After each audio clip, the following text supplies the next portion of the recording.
Hello ladies and gentlemen, and welcome back to Tech Showdown. My name is Kevin, and today we're doing a review on the Logitech G910 Orion Spark, this fully RGB mechanical keyboard. Now I've left it plugged in so you guys can see all the lights, so it looks really nice. And let's dive straight into it with the design. So this is a large keyboard, there's no two ways about it. It's coming in at 19.9 by 8.3 inches.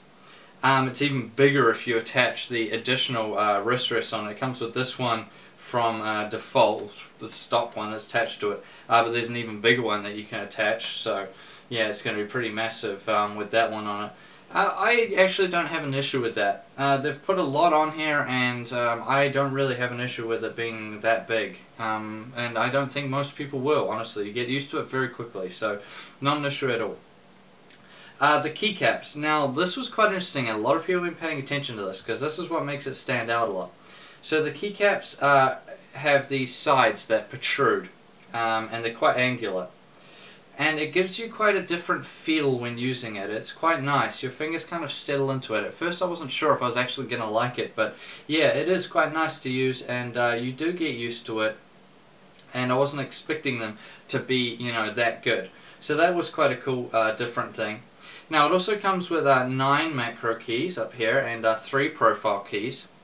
And the WSAD keys, the macro keys, and the arrow keys all have this kind of unique design on them that the other keys don't, which I was kind of indifferent to. Some people might like it, some people might not like it.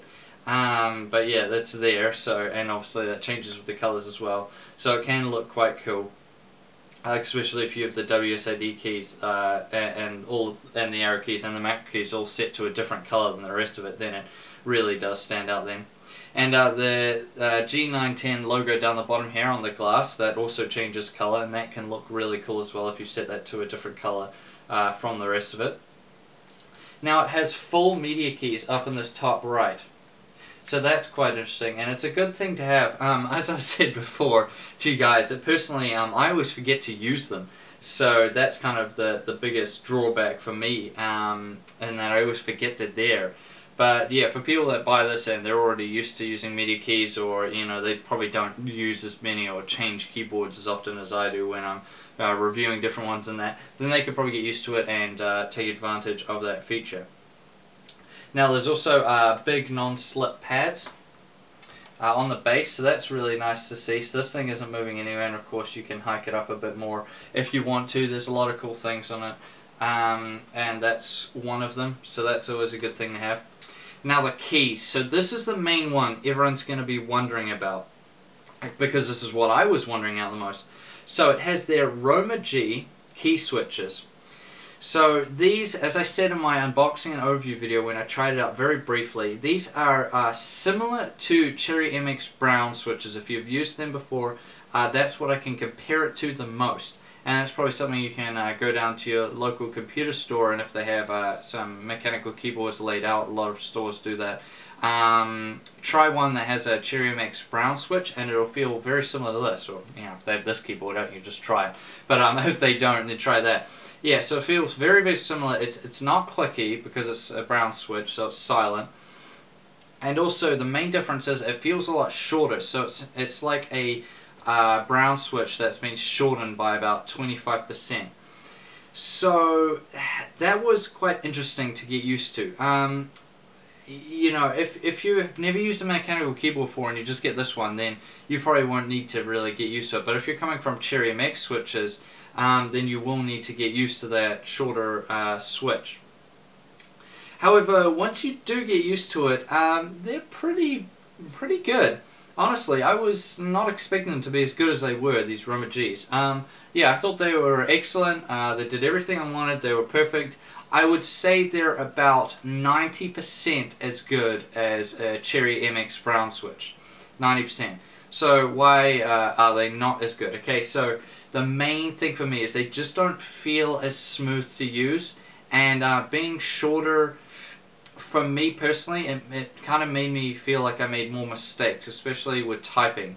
However, a lot of people counteract that statement by saying that your fingers and that don't get as tired because you don't have to push the keys as far.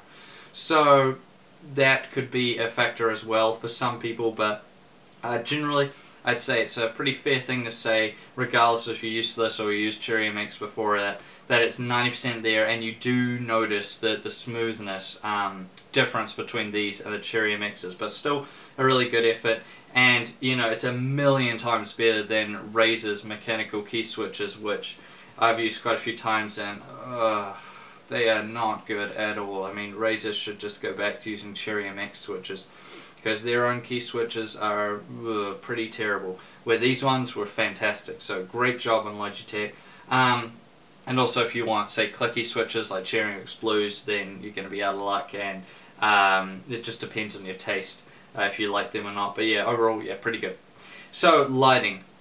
So the keys do light up pretty bright. I was quite impressed with that. There's very little bleed from the lighting, so that's an issue that a lot of RGB keyboards have been having, but this one did it a lot better than that. There's very little bleed, is basically when you can see the light outside of the key switches. Quite a few people have to take a big issue with that. So yeah, this doesn't have it as much. Well, there's very little of it, at least, even in low light conditions. So that's really good. There's lots of lighting effects as well, and with that, the software was really, really easy to use. So I was very impressed with that. Some people might find it a bit too basic. Okay, so I'll say that, but it's much better, personally, much better than Corsair's software, which was way too complicated. So some people say it's too basic because it doesn't allow as much customizability, say, as Corsair's, but it's much easier to use. And remember, a lot of people aren't that computer savvy, that just want to get, you know, a good gaming keyboard and sit up and have all the lighting set up the way they want to play their games and whatever. And you know, they don't want to have to read a huge manual like you have to with Corsair's one, or they just want it to be very intuitive and easy to use. And Logitech software is fantastic in that sense. And setting up the lighting was very easy. And the lighting effects, there are a bunch that you can pick from. Obviously, all the different lighting you can have. And I thought it was really good. So I did take a few issues though. So one of them was the lighting sometimes just seems a little bit laggy. Now you might be thinking, like, how can a light be laggy? But when there's a lot of color shifting, it just seems to do that kind of a little bit.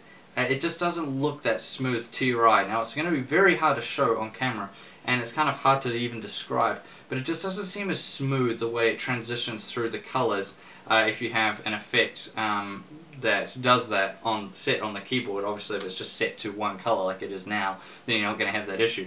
But yeah, it just seemed a little bit laggy like that, not as smooth as it should be. And the media keys, they can't be changed. The colors, it's that blue all the time. You can't change it. So that's might upset some people that you can't change that, but every other key color you can change. Now, features wise, it has their ARX dock up the top here, which you just pull out like this. And what that allows you to do is to put your smartphone in there. All it is a piece of plastic, it doesn't charge or anything. There's no USB pass through or anything like that, which some people will take an issue with, and that is a downside to this keyboard.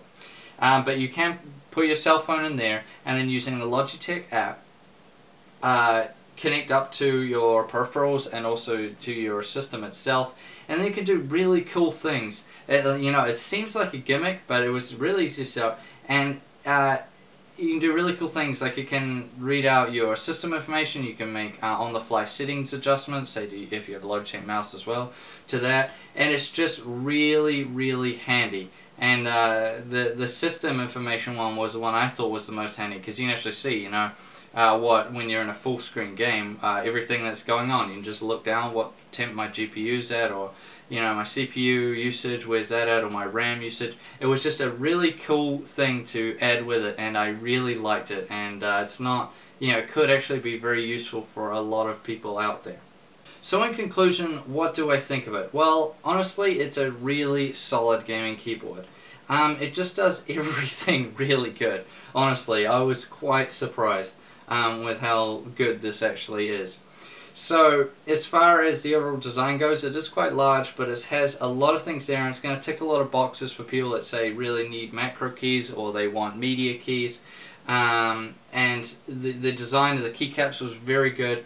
Overall, I just thought it was really good, really comfortable, and just excellent in terms of design. Now, as far as the key switches go, as I said, they're like 90% a Cherry MX switch, which I consider the absolute best, and most people do.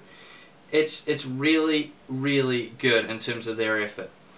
If you've never used a Cherry MX keyboard and you just went straight to this from, say, your membrane keyboard, then you're not going to have an issue with it all, and it's going to do you really well. If you're coming from a Cherry MX keyboard, then it might take you a while to get used to it because of the shorter actuation. There are, a few minor complaints, as I said, with the lighting. It does seem a bit laggy, and, the media keys not being able to change color. But aside from that, the lighting was, pretty good. You got all the colors you want, impressive amount of brightness, quite a few different lighting effects you can have, and the software was very straightforward and very easy to use, which I personally think is a lot better than having software that's too complicated to use. Because then you kind of alienate too many people when it's too complicated. Sure, there's some people there that'll be like, yes, yeah, all this customizability is so great, but then all the other people that struggle to actually use it, and especially if you read a huge manual like Corsair's one to actually just get to use it, or have to search up online stuff, it's just much too complicated. And then with the features like the arc stock, it was really good as well. I just thought this was overall a really solid gaming keyboard, mechanical keyboard, and it's just a solid A grade. I'm very impressed with it, very good. Now there is the issue of price, which a lot of people, a main complaint I've heard from a lot of people is that it's too expensive. Now honestly, I don't think it's too expensive.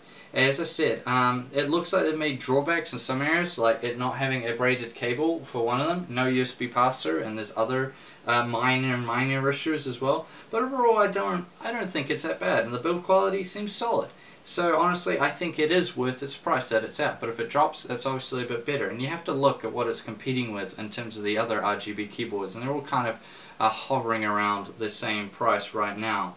At least in New Zealand anyways. It could be different where you live, there could be massive price discrepancies, so I'm just saying that for all the New Zealanders out there, that these all seem quite similar in terms of their price right now.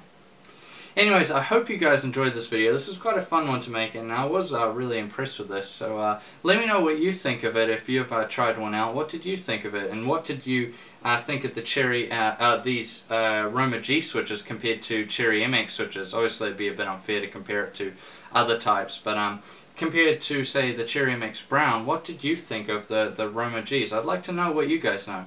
Anyways, I thank you all for watching this video, and as always, I'll see you guys next time.